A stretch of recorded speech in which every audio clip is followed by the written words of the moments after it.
Eto na.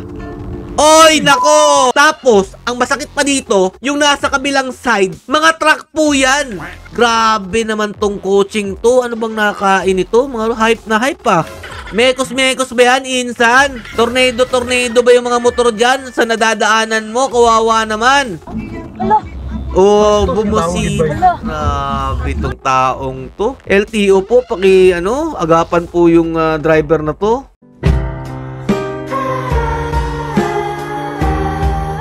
Yo, what's up mga Lods? It's Peps TV. Welcome back po sa ating YouTube channel at saka sa ating Facebook page. Nakakita na po ba kayo mga Lodi ng actual footage po ng Need for Speed pero Pinoy version dito po sa ating bansa? Eto pong video na to mga Lodi, ipapakita ko po sa inyo kung ano pong ginawa nitong coaching nakapula na to dito po sa mga motorsiklo na nadadaanan po niya. Pero bago po tayo magsimula mga Lodi, kung bago lang kayo sa aking YouTube channel, please click the subscribe button and click yung notification bell and follow nyo po sa Facebook page, Peps TV 2.0. So, eto na nga mga Lodi, no? Kakatapos nga lang po pala nung akin na lisensya mo, meron na naman pong sumunod na viral dito po sa social media. Akin na lisensya mo! Ewan ko lang po kung kailan po ito naganap, basta nakita ko lang po itong post na to at sobrang delikado po ng ginawa nitong nakapulang kotse na to. Hindi ko po alam kung race po ba tong kotse na to na Toyota. Hindi rin po klaro yung plaka niya. Pero mga Lodi, magbibigay po tayo ng komento about dito. Magiging patas po tayo ha. Dahil mga Lodi, sa tingin ko, meron din po pagkakamali yung mga motorsiklo dito. Pero eto po talaga mga Lodi, no? Panoorin po natin ang video na ito. Eto na. Oy, nako! Anak ng tinapay! Anong ginagawa nun? Ulitin natin. Uy! Konting-konti lang mga Lodi. Oh, grabe. Ganyan lang po kaliit yung diferensya at masasapul niya po yung motor mga Lodi. Kawawa naman po yung nagmumotor.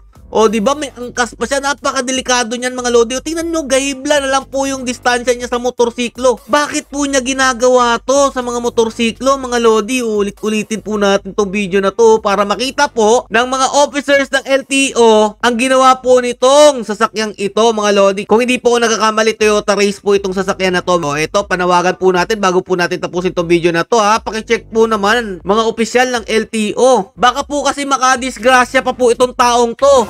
Parang galit na galit po siya sa ating mga kababayan na nagmumotor. Meron po kasi dito mga Lodi nagko-comment sa video ito kung saan ko po nakuha mga Lodi. Shoutout nga po pala sa may-ari ng video na to. Hati po yung opinion. Sinasabi po nila na nasa fast lane po yung mga motorsiklo. Pero dito mga Lodi, sa ginawa po nitong driver na to, hindi po porket nasa fast lane yung motorsiklo at mabagal po yung takbo niya, pwede na po niyang gawin yun. Hindi po pwede yan mga Lodi. May angkas pa po, nakita niyo po yung yung video. Kawawa naman po kapag nahaging yung motorsiklo. Siyempre, simple lang yan. Tapos, ang masakit pa dito, yung nasa kabilang side, mga truck po yan. Anak ng tinapay.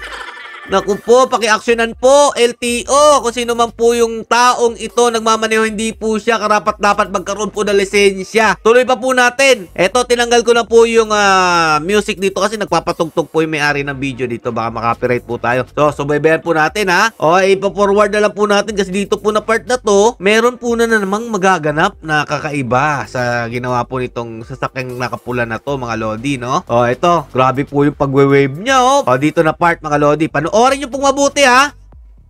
Ayun, may motor na naman. Ay, naku po, may angkas din. Ito po mga Lodi, grabe naman yan. Walang helmet. Isa rin po yan sa problema mga Lodi. Kaya po sasabihin ko sa inyo, magiging patas po tayo dito. Konting-konti lang yan mga Lodi.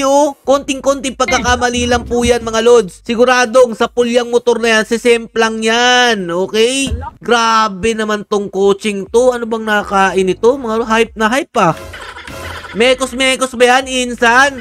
Tornado ba yung mga motor dyan sa nadadaanan mo? Kawawa naman. Ito rin po kasi nagiging problema para maging patas po tayo, no? Tama nga naman po yung iba na nagko-komento. Nasa fast lane po yung mga mabagal naman po nagmamaneho na nakamotor po. At wala pa pong helmet, wala pa pong plate number. Yan din po ang problema.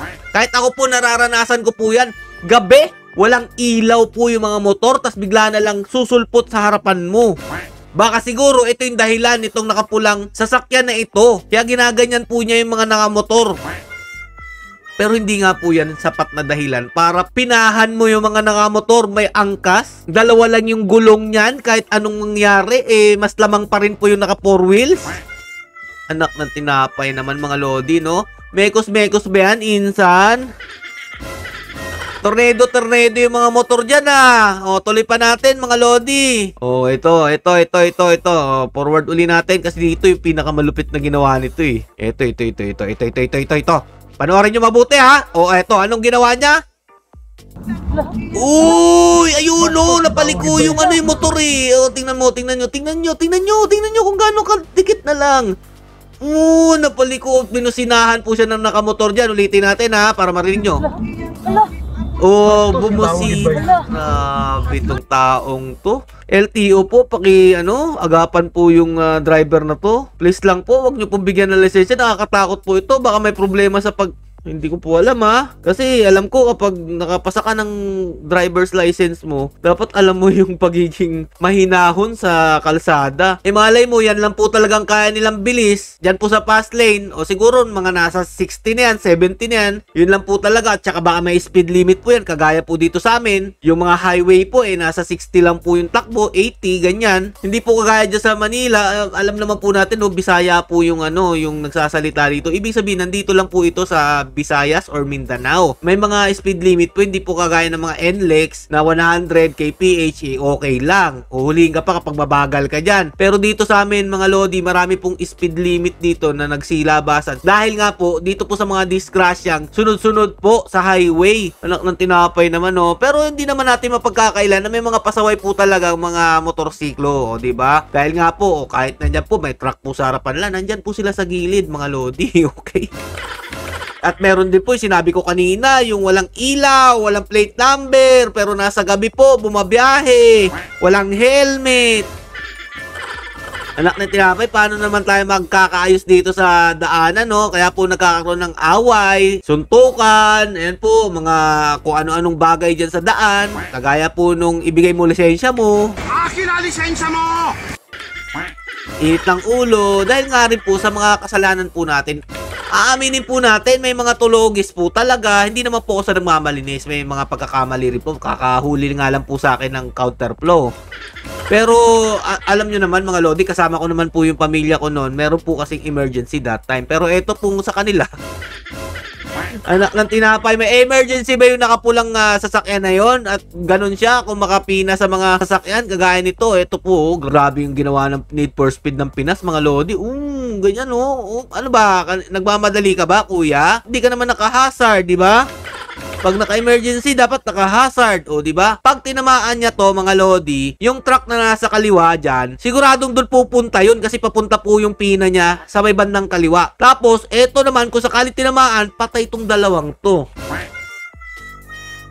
Kaya po, ang gusto ko pong mangyari, sana po, malaman po kung ano po yung plate number ito. Dahil sabi po nila, malabo daw po yung plate number, hindi daw po matukoy. Para sa akin, sigurado ako na mas malinaw po yung kuha nito kapag yung mismong dashcam po ng may-ari ng video na to ang makuna ng video nito, mga lodi, Kasi kung uploaded na po sa Facebook, mga lodi, medyo bababa po yung resolution yan. Magiging pixelated po siya. Pero kapag nagawan po ito ng paraan, parang makaklaro na ba? Hindi, malabo mga lodi. Pero ang pagkakalam ko talaga dito, Toyota Race po ito mga lods. Grabe makapina, grabe, ang ganda-ganda ng kotse mo, pero yung utak, ay naku naman talaga, Huwag ka padadala sa init ng ulo kapag nasa highway ka. Dapat kalmado ka. Huwag kang magpapadala dyan sa mga kung ano-ano nakikita mo sa daan. Ikaw ang maargabyado niyan, sir. Kung sino ka man, babae ka ba, lalaki ka ba? Panawagan lang po. Uulit-ulitin ko. Sana po maimbestigahan po ng LTO to. Baka po makadisgrasya po talaga siya. Mahirap na po Yung mga pinagagawa niya po, hindi po rin karapat-dapat sa highway. Kung meron po siya lisensya, hiram lang naman po yan. Pwede nyo pong bawiin yan.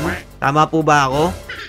Hanggang dito lang po mga lodi. Yan lang po aking binahaging video sa inyo. Stay safe and God bless you all. Ingat po lagi. Huwag po padadala sa init ng ulo. Magsuot ng helmet. Lagyan po ng brake. Tagte 10 pesos lang po yan. Kung wala po kayong brake light, lagyan nyo po ng plate number. Okay? At saka para po sa mga opisyal ng gobyerno, para po sa mga LTO, HPG, paigtingin nyo po, mas lalo nyo pong paigtingin ang ating batas na pinapatupad para po hindi po magsilabasan yung mga gatong klaseng pasaway na driver, pasaway na motorcycle rider, at kung ano-ano pa pong pinagmumulan po ng gulo sa ating bansa. Okay? Stay safe, mga Lodi, and God bless you all.